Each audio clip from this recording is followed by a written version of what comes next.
અને હવે ખાસ આપણે ચર્ચા કરીશું પીજી ઇલેક્ટ્રોપ્લાસ્ટના એમडी ऑपरेशंस विकास गुप्ता अपनी साथ जोड़ा रहा है। विकास जी, गुड आफ्टरनून, बहुत बहुत स्वागत है आपका सीएनबीसी बाजार पर।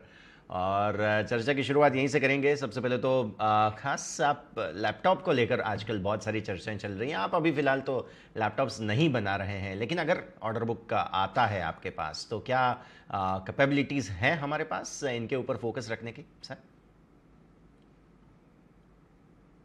लैपटॉप मैन्युफैक्चरिंग के लिए जो कैपेबिलिटीज इम्पोर्टेंट हैं उसमें हमारे को एसएमटी लाइंस होनी जरूरी है और पीसीबी असेंबली लाइंस होनी जरूरी है।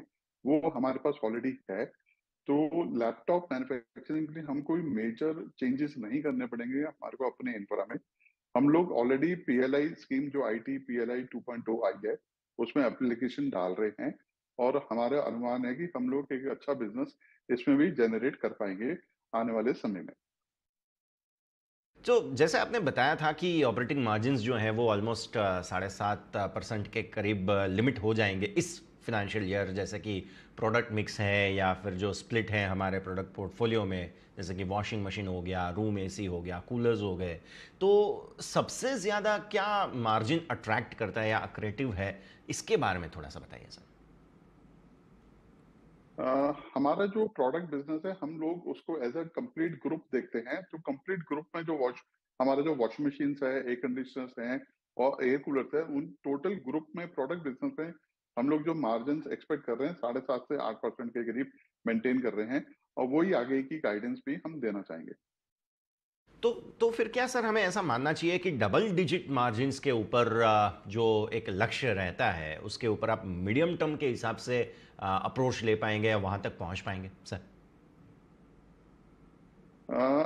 जो कॉम्पिटिटिव लैंडस्केप है और जिस हिसाब से मार्केट में आगे रॉ मटेरियल की प्राइसेस जाने वाली हैं, हमारा अनुमान यह है कि आगे थोड़ा सा लगता है कि रॉ मटेरियल की प्राइसेस में अपटिक आएगा। तो हम लोग अभी 7.5-8% के आसपास का ये मार्जिन मेंटेन करने का टारगेट लेके चल रहे हैं।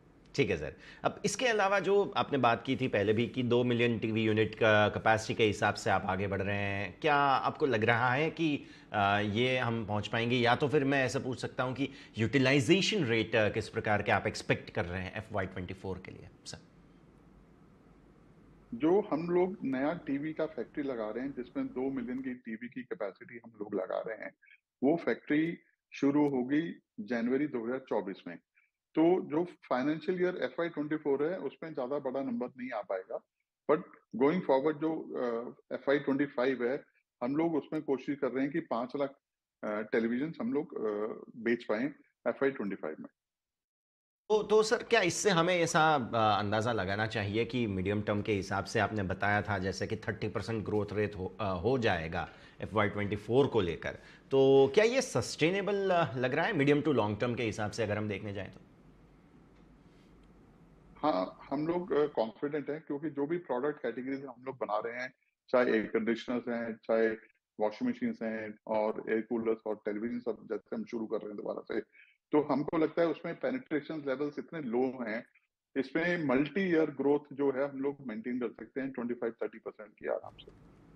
ठीक है सर। अब आखिरी सवाल मेरा रहेगा जो रेवेन्यू पोटेंशियल है उसके ऊपर, क्योंकि हाल ही में हमने जो 180-200 करोड़ करीब का जो कैपेक्स किया है, तो उसके वहाँ से किस प्रकार के रेवेन्यू पोटेंशियल इस कैपेक्स के खर्च के बाद 170-180 करोड़ का जो हमने खर्च किया है उसके बाद आप रेवेन्यू पोटेंशियल एक्सपेक्ट कर रहे हैं सर?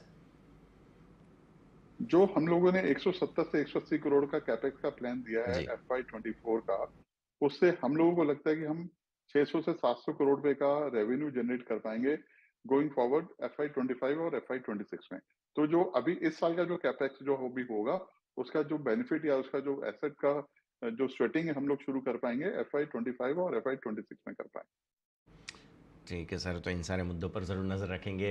विकास जी, बहुत बहुत शुक्रिया आपका हमारे साथ जुड़ने के लिए और ये सारी जानकारी देने के लिए।